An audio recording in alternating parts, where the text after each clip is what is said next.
All right, guys, today I'm coming to you with the most clickbaity of clickbaity things that I could think of. Inner upper chest. How do you get that inner upper chest? How do we get this little spot right up here just so it's sticking out some glorious man cleavage out of your V-taper shirt when you're at the club or whatever kids do these days? For me, it's when I go to the grocery store or I'm in the pickup line for my kids at school because that's the baller shit that I do. But anyway, if you haven't already, please hit that like button, hit that subscribe, and I will give you the secrets to inner upper chest. So first and foremost in this video, I want to define what the hell is inner upper chest. Is that actually a thing?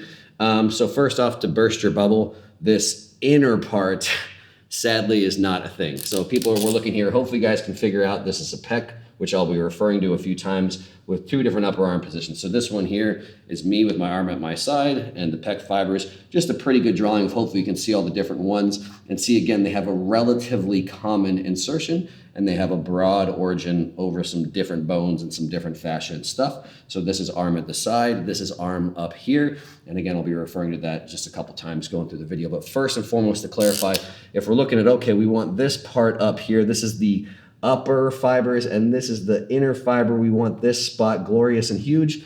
There's nothing that you can do to make this part specifically grow relative to the whole rest of this part. There is a little bit of research that shows that you can do things that affect more the distal ends, so basically the extreme ends of a muscle belly. But again, from my understanding of that research, and then especially what I've actually seen in application, it's not enough to actually make a visible difference. So first and foremost, no, we can't make just this part massive. But the good news is if you make this whole part massive, then that part will be massive as well too, right? So there are some things that we can do to try and bias or target those more upper pec fibers. So again, hopefully dispelling a little bit, you can't do anything just to make the inner part big, but I think it is accurate to say that there are some upper pec fibers. And again, the origin is so broad. If you really look again, depending on the different positions of the upper arm, some of the fibers are almost at a 90-degree different angle, depending on where your arm is at. So again, the fact that some will pull this way, some almost pull downwards, it's a pretty dramatic difference. So there are things that you can do to bias it. So again, if we're looking at the different parts, basically we have some stuff that attaches up here to your clavicle, your collarbone. So people call those the clavicular fibers. We have some sternal fibers, so the ones that attach more to your sternum, kind of the center of your rib cage. And then we have some that actually attach more down to the ribs. I've read different numbers as far as how many different divisions and things there are. I don't know that that really matters, but I tried to kind of draw something here that was moderately accurate. So again, there's a pretty broad as far as those are concerned. And from what I've read as well too, and then what I would say visually, for the most part, if you're looking for the most mass on your chest, I've read, again, different things that show about 80% of the actual pec major mass is made up with the sternal fibers. So again, if you really want a massive chest, focusing on the fibers that attach more to your sternum is probably one of your best bets. But again, if we're trying to look to bias one position more than the other, we'll talk about that going on right now.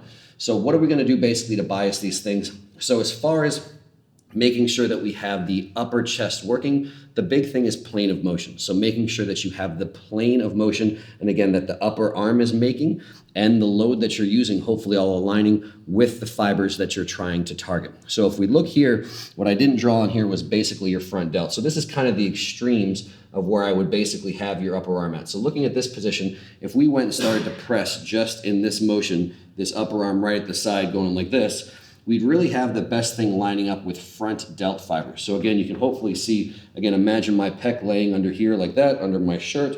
I have front delt fibers that run right this way. So again, those front delt fibers moving in this plane would be the main thing that my upper arm, and again, depending on what I'm doing, if I'm pressing, the load would line up with well. So if I did pressing stuff tucked right in at the side, because of the plane of motion I'm choosing, it's going to be a lot more front delt. As I raise my arm up and up and up, and I would say this would be kind of the top end where you would want to be for pressing stuff, you can hopefully see how basically this lines up a lot more with different pec fibers. Again, this would be kind of this coming straight across the body type motion. Now, the thing I can't capture in here too well, but you can see if I was up here and going more in a decline type motion, that would be the plane, again, the upper arm, instead of pulling straight across, maybe being more for these sternal fibers, still picking up some of those clavicular fibers for sure. But if I wanted more lower pec, I would want my upper arm to come more kind of this type motion. So for more upper pec stuff, basically where you want to be at is somewhere just below this high elbow position, probably tucked down to about 45 degrees. So again, Everyone gets a little bit too caught up on exercises. What exercise do I have to do? Realize that your muscles exist outside of exercises. How those muscles move your bones exist outside of exercises. So spend some time basically thinking about, okay, I can be in this position. I can pull my arm straight across the body. I can be in this position. I can pull my upper arm across my body, and start to think about where that upper arm is basically aiming. So again, if I have this high elbow position pulling straight across, it's pulling straight across mainly to some of these sternal fibers. Now, one of the things that gets lost a little bit in the mix is even if this upper arm lines up best with some of the fibers that attach to the sternum, the reality is these ones here kind of all work together, right? So basically, if you were pulling something and you've got 3 strings and you want to pull it as hard as you can, you wouldn't just pull the middle one. The combination of pulling the 2 on the outside that basically kind of make this triangle form a resultant. And so basically how these pull come together and kind of line up together with that same one. So even if I'm doing something that's traditionally a little bit more of a flat press, some of those even clavicular fibers are going to work as well too, because your body's going to try and find whatever it can to pull that upper arm across the body if you're using a challenging load, of course. But obviously if I tuck down a little bit further and we look at where that upper arm is going, that's going to be the thing that's going to hopefully, let me just draw this in here real quick. Now this is going to ruin everything, but I'll do my best. So if we're down here somewhere in this 45 degree, of course I pick the marker that doesn't work and I have the one that works in my hand. This is how you know that we never go through and edit these videos. You get what you get, one take, that's gonna be it. I think a bomb would have to go off in the building for me to start over. So if we had the upper arm doing something like this, hopefully you can see, again, if we reposition this, that some of the fibers are gonna point now right in line with that bone, right in line with the collarbone, and right in line with your sternum there as well too. So that tucked elbow position, probably a 45-ish degree angle. And the biggest cue that I can give is think about aiming your bicep towards the center of your clavicles, right where they come into the sternum. So they basically this point right here kind of at the base of the neck. That's the biggest trick, if there is a trick to biasing your upper chest fibers, is be in a plane where that bicep is finishing towards or across right up here, I think is going to be your best bet. Now, what is the second thing? So again, I'm going to come back to some different exercises, but what exercise is that? It's any exercise that is in this motion. So you could literally be on kind of a flat press-ish type motion with an elbow. So this could be on a bench, a flat bench with a barbell, a flat bench with dumbbells. This could be a machine press. And again, just thinking about finishing with that upper arm, that bicep coming in that direction. People think a lot about it has to be an incline motion, which isn't accurate. Now, there is a place for incline motions. I'm going to touch on that last.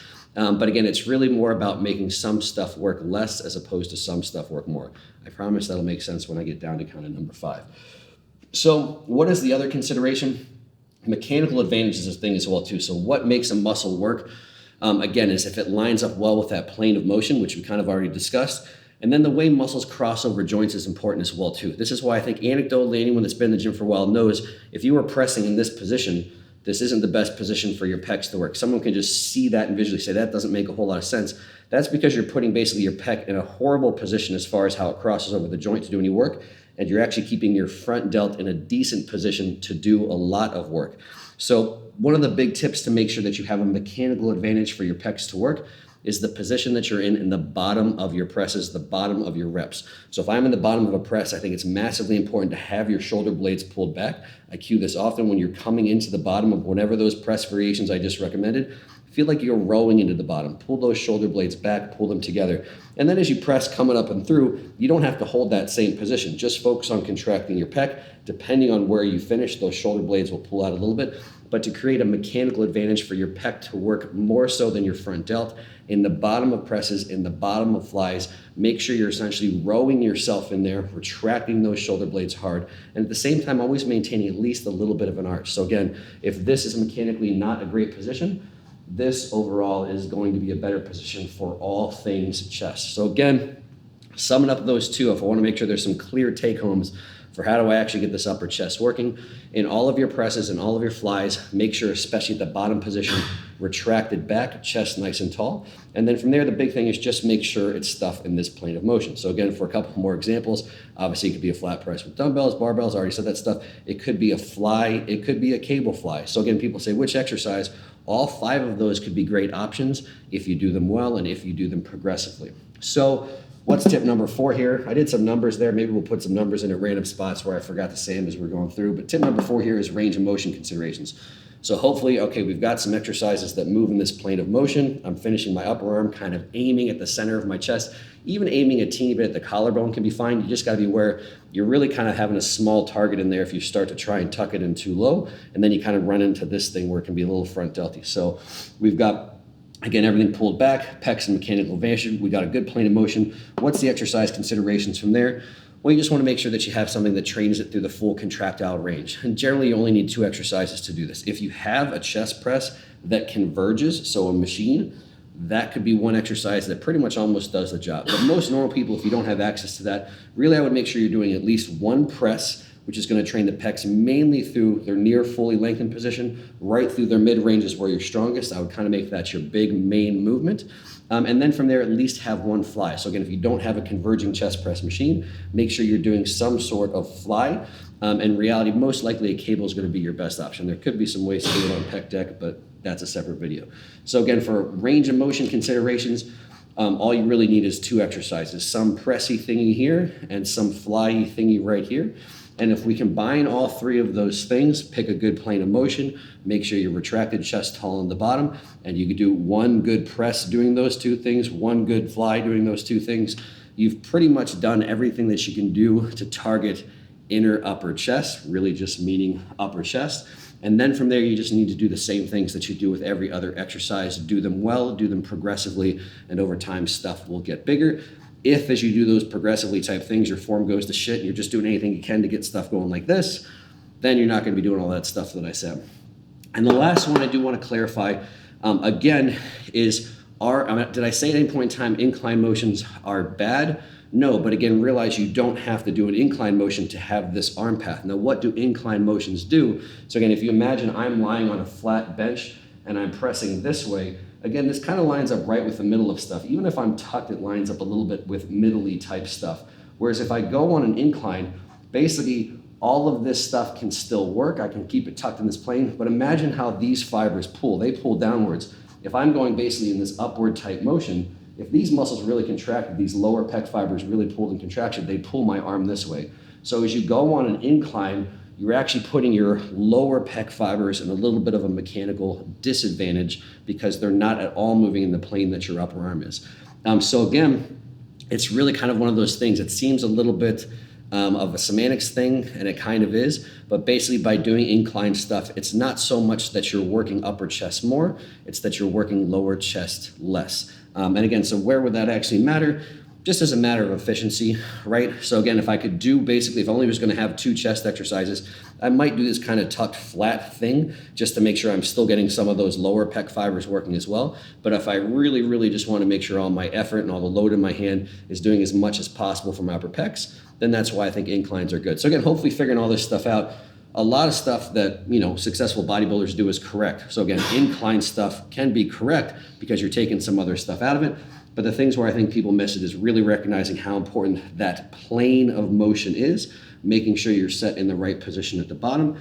And again, doing all of those things, hopefully you'll get some big inner upper pecs, again, to fill out that man cleavage. I don't know if that's a thing, man cleavage. I mean, I said it. I don't know if it's an actual term that other people talk about, but they should. So anyway, hopefully you find that stuff helpful. Leave me some feedback below. If something's unhelpful, unclear, give me some questions. I'll do my best to answer them. And as always, a lot of these videos come per request. I've had so many people request for inner upper chest. Again, some people are going to be sad about not being able to laser pinpoint this area right here, but hopefully then they'll be happy if they actually do all the things that I say properly. If you can do 200-pound dumbbells for presses in this nice position doing all the stuff that I said, your inner upper chest is going to be massive. So anyway, if that helped, please, if you didn't do it in the beginning, hit that subscribe, hit that like button. Tell all of your fellow V-neck wearing friends that want some glorious man cleavage to go check out this video and share and all that good stuff. Until the next one, guys.